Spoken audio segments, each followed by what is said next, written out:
आणि त्याच्या काही गोष्टी ज्यावेळी साहेबांना सांगायच्या असतात त्यावेळी मी त्यांची भेट घेतो. त्यावेळी कुठचंही राजकीय कारण नसतं.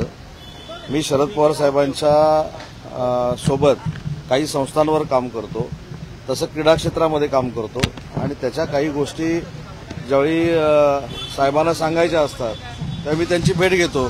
त्याच्यामुळे आजच्या भेटीमागं कुठेही राजकीय कारण नव्हतं, कसलंही कारण नव्हतं. ज्या संस्थांवर मी साहेबांसोबत काम करतो त्या संदर्भातली फक्त चर्चा होती आणि ती 5 मिनिटं झाली आणि त्याच्यानंतर मी निघालो.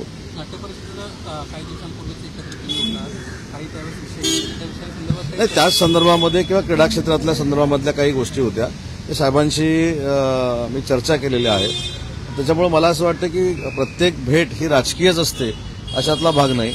कारण तुमचं देखील बरोबर आहे की स्थानिक स्वराज्य संस्था जवळ आलेल्या आहेत आणि त्याच्यामुळे आमची भेट म्हणजे काय स्थानिक स्वराज्य संस्थेसाठी आहे का अशी एक शंका निर्माण होऊ शकते. परंतु याला कुठेही राजकीय स्पर्श नव्हता. काही संस्थांच्या बाबतीमध्ये म्हणजे क्रीडा क्षेत्रातल्या आणि सांस्कृतिक क्षेत्रातल्या त्या संदर्भात माझी साहेबांची भेट होती. दोन ठाकरे बंधू एकत्रित सातत्याने येताना पाहायला मिळतात आहेत. काल देखील डिनर डिप्लोमेसी दोन्ही ठाकरे बंधूंमध्ये झालेली आहे. आगामी सगळ्या स्थानिक स्वराज्य संस्थांच्या निवडणुकीच्या निमित्ताने दोन्ही ठाकरे बंधू स्थानिक स्वराज्य संस्थांच्या निवडणुकीमध्ये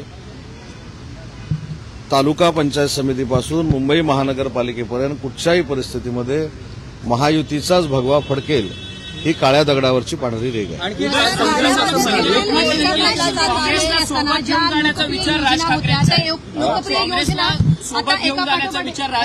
संजय राऊत म्हणतात नाही, काय कोणाचा निर्णय असेल ते घेतील ना ते, कारण शेवटी त्यांचे स्वतंत्र पक्ष आहेत. स्वतंत्र पक्षामध्ये त्यांनी काय करावं हे त्यांनी ठरवलं पाहिजे. परंतु हे सगळं करत असताना काँग्रेस स्वातंत्र्यवीर सावरकरांचा कायम अपमान करते, त्यांना हीन लेखते, हे देखील काही लोक अभ्यास करतील ना. शिंदेंनी सुरू केलेल्या अनेक योजना ज्या आहेत त्या एका पाठोपाठ बंद होताना पाहायला मिळतात. आता माझी शाळा हे देखील आता योजना जी आहे ती बंद होताना पाहायला मिळते.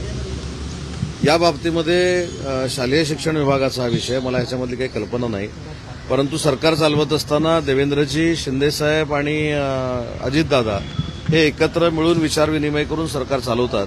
त्याच्यामुळे एखादा निर्णय जर घेतलेला असेल तर तो कशासाठी घेतला याची मला कल्पना नाही.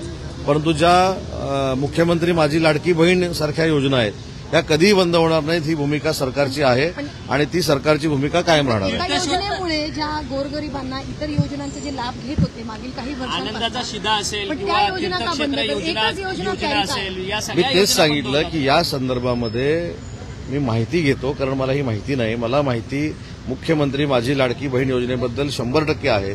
ती कधीही बंद होणार नाही आणि ज्या बंद होण्यात शिवभोजन थाळी काही मंडळींनी सांगितलं होतं की बंद होणार, पण शिवभोजन थाळी कुठेही बंद होत नाही आणि होणार नाही.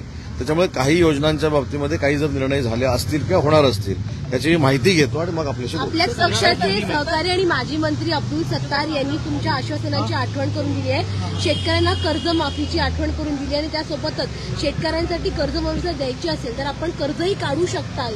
आपल्याला माहित असेल की 31,528 कोटीचं जे पॅकेज पूरग्रस्त परिस्थितीसाठी देण्यात आलं त्यावेळी तिन्ही महायुतीचे नेते त्या पत्रकार परिषदेला उपस्थित होते तुमच्या सगळ्यांच्या समोर आणि त्यांनी स्पष्ट पद्धतीनं सांगितलेलं आहे की कर्जमाफीच्या संदर्भातला विचार देखील सरकारचा चालू आहे.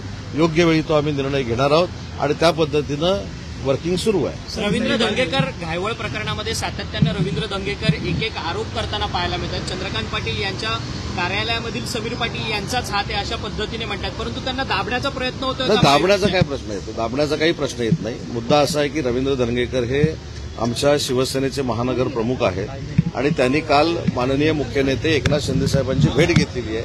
त्यांच्या भेटीमध्ये चर्चा झाली असेल, परंतु महायुतीमध्ये कुठेही अडचण होणार नाही याची दक्षता प्रत्येकाने घेतली.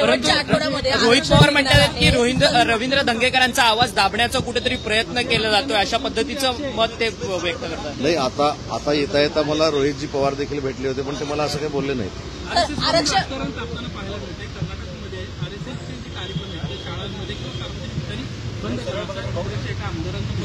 ठीक आहे, आता काही ठिकाणी काँग्रेसची सत्ता आहे तर तिथे ह्या सगळ्या गोष्टी होत आहेत, पण महाराष्ट्रातल्या जनतेनं कर्नाटक सरकारचा हा देखील विचार केला पाहिजे की जे सीमा भागातले मराठी लोक आपली जे आहेत, जे आपले नातेसंबंधातले असतील, जीवाभावाची आहेत, त्यांना देखील छळण्याचं काम कर्नाटकचं काँग्रेस सरकार करतंय. छत्रपती शिवाजी महाराजांचा विचार देखील बाजूला करण्याचा विचार कर्नाटकचं सरकार करतंय. त्याच्यामुळे काँग्रेस छत्रपती शिवाजी महाराजांना मानत नाही, काँग्रेस स्वातंत्र्यवीर सावरकरांना मानत नाही, काँग्रेस कोणालाच मानत नाहीत. एवढी ती स्वयंभू झालेली आहे आणि त्यांच्याबरोबर युती करण्यासाठी काही लोक पुढे येत आहेत. त्याचा विचार ते करतील. सर आता पालिका निवडणूक आहे, शेवटच्या आठवड्यामध्ये आरक्षण निघणार आहे आणि असं असताना आता अनुसूचित जाती जमातीचं जे आरक्षण आहे त्या संदर्भातली एक अधिसूचना सरकारने जाहीर केलेली आहे. काय वाटतं, फटका बसेल दोन्ही शिवसेनेला, तुम्हाला देखील?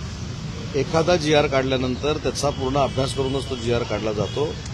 राजकीय आरक्षणामध्ये कुठच्याही अनुसूचित जाती जमाती असू देत, अनुसूचित जाती असू देत, OBC असू देत, कोणावरही अन्याय होणार नाही ही निवडणूक आयोगाची देखील भूमिका असते आणि सरकारची देखील हीच भूमिका आहे. त्याच्यामुळे निवडणुका आल्या की काही लोकांमध्ये जातीमध्ये गैरसमज पसरवण्याचं काम करतात.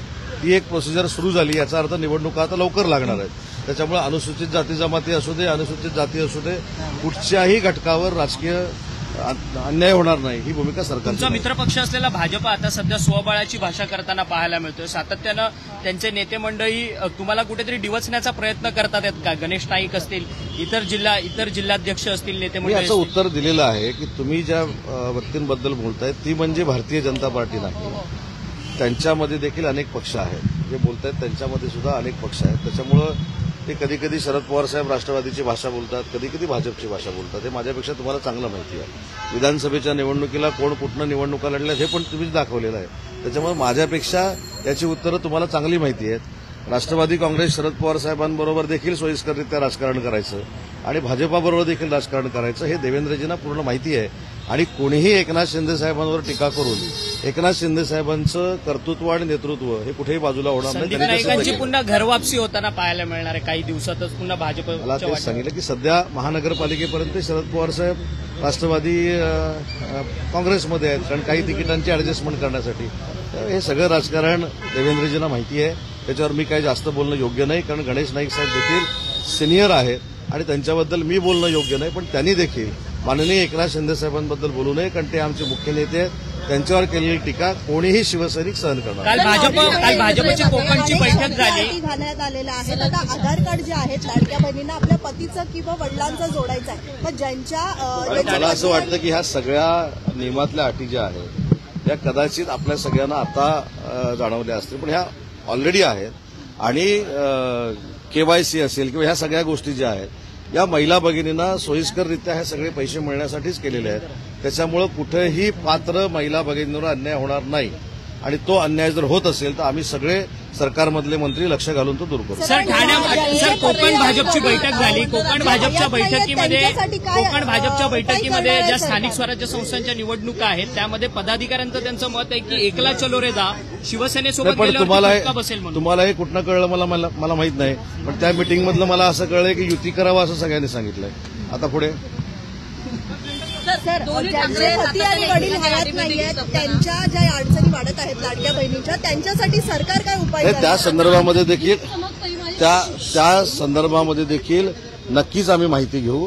कुठच्याही महिला भगिनींवर अन्याय होणार नाही ही सरकारची भूमिका राहील.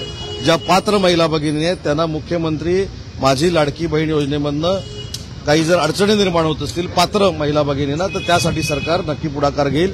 मी स्वतः त्या खात्याच्या मंत्री माननीय आदित्यताई तटकरेंशी मी चर्चा करेन आणि या संदर्भात एक बैठक लावायला सांगेन. संजय राऊत म्हणताय करून राज ठाकरे काँग्रेससोबत येतील आणि राज ठाकरेंची संजय राऊत त्यांच्या नेतृत्वाशी आम्ही बोलत आहोत आणि ते काँग्रेस लवकरच महाविकास आघाडीमध्ये येतील. नाही, मी बोललो ना काँग्रेसच्या महाविकास आघाडीच्या सहभागाबाबत आणि राजसाहेबांच्या त्या महाविकास आघाडीमध्ये येण्याबाबत मी मगाशीच बोललो की ज्यावेळी राजसाहेब महाविकास आघाडीमध्ये येत आहेत की येत नाहीत मला माहीत नाही, परंतु काँग्रेसला येण्याची संमती आहे असं जे सकाळी सांगण्यात आलेलं आहे. तर त्याच्यामध्ये राजसाहेब नक्की ही महाविकास आघाडी करत असताना स्वातंत्र्यवीर सावरकरांबद्दलची काँग्रेसची नक्की भूमिका काय आहे हे विचारतील. कर्नाटकमध्ये काँग्रेसचं सरकार आहे जे मराठी माणसाला त्रास देत आहे, छत्रपती शिवाजी महाराजांचे पुतळे हटवत आहेत, या सरकारला जाब विचारतील. ते काँग्रेसच आहे आणि त्याच्यानंतर ह्या घटना घडतील असं मला राजकीय वाटतं.